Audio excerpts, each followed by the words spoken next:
सर्वप्रथम हम आज इस कथा में सुनने और समझने का प्रयास करेंगे कि विभिन्न विभिन्न जो पुराण हैं उसके अंदर कोई बोलता है कि शिव सबसे ऊपर है। शिव पुराण में शिव की महिमा सबसे ऊपर बताई जा रही है। तो भागवत में भगवान श्री विष्णु और कृष्ण की महिमा को सबसे ऊपर बताया जा रहा है।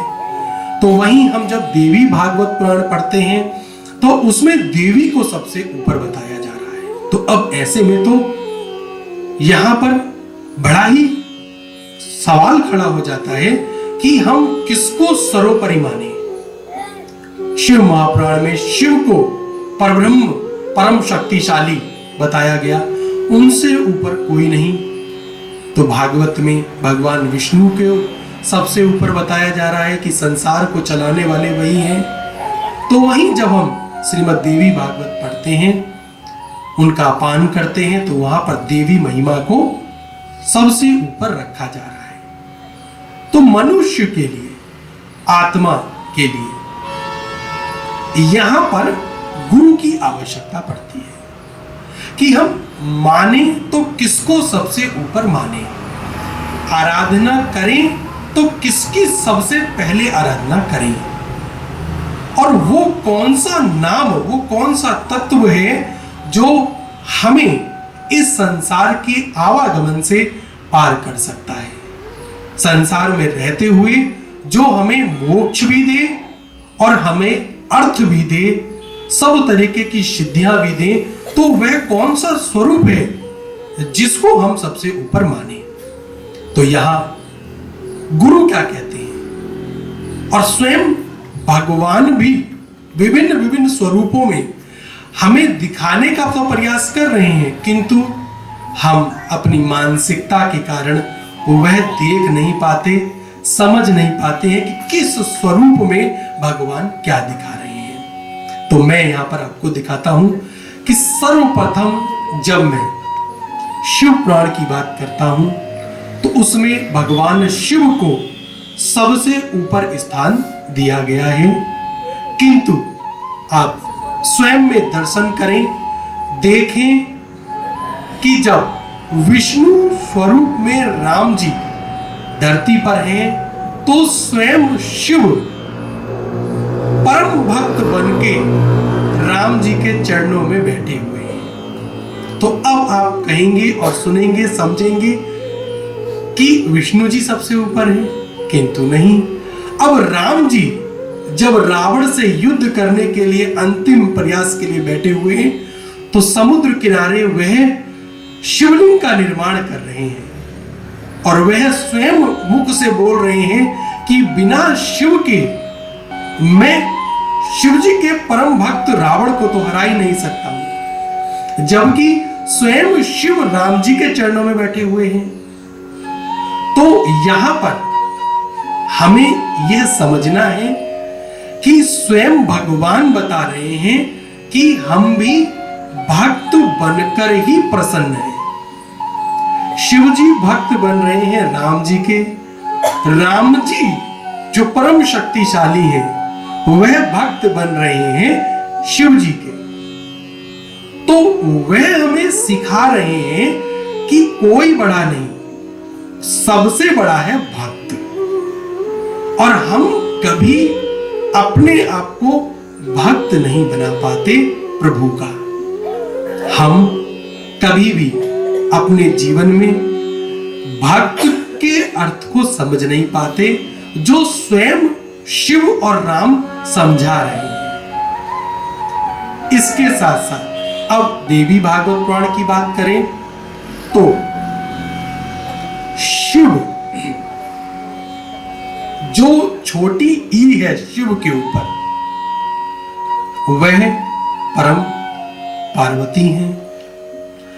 बिना पार्वती के शिव शव के समान हमें दिखते हैं।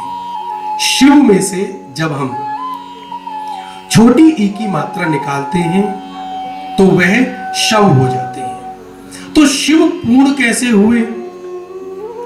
शिव पूर्ण होते हैं पार्वती जी के साथ में, वह बनते हैं शिव।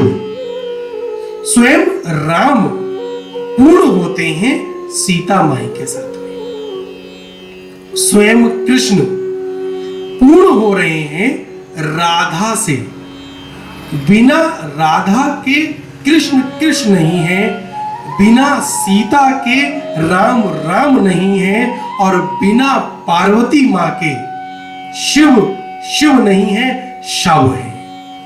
तो उसी स्वरूप में हम भी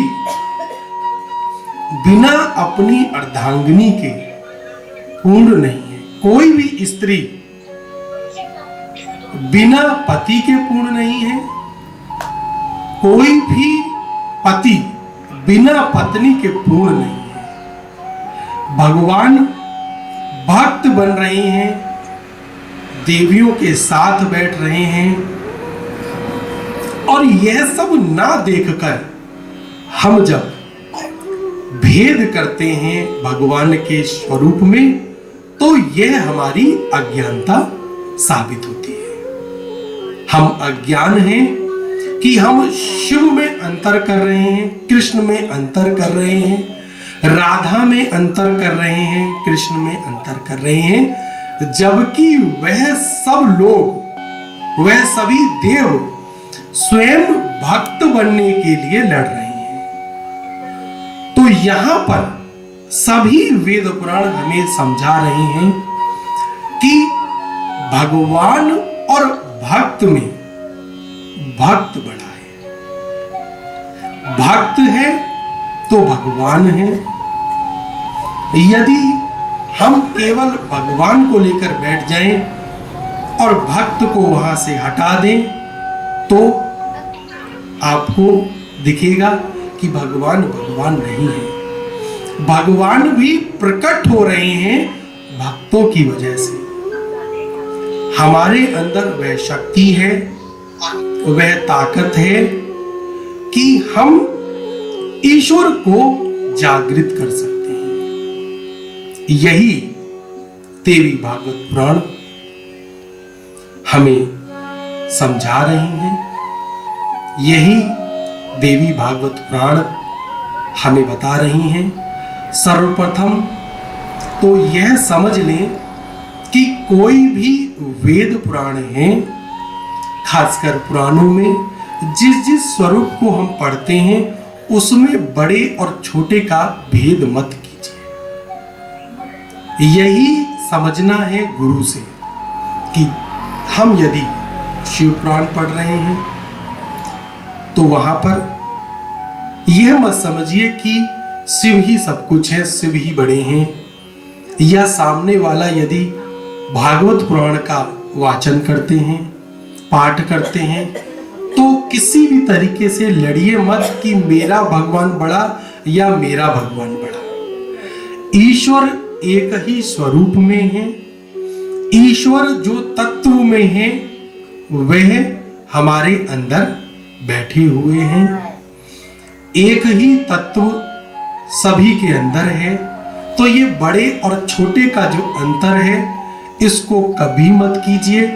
जो जीव स्वयं भगवान शिव बोल रहे हैं कि जो जीव भगवान विष्णु की पूजा नहीं करेगा शिव पुराण में, तो वह मुझे प्राप्त ही नहीं कर सकता है। वहीं भगवान विष्णु बता रहे हैं कि भगवान शिव के बिना संसार से आवागमन हो ही नहीं सकता है। तो सबसे पहले तो स्वरूप में अंतर करना बंद कीजिए।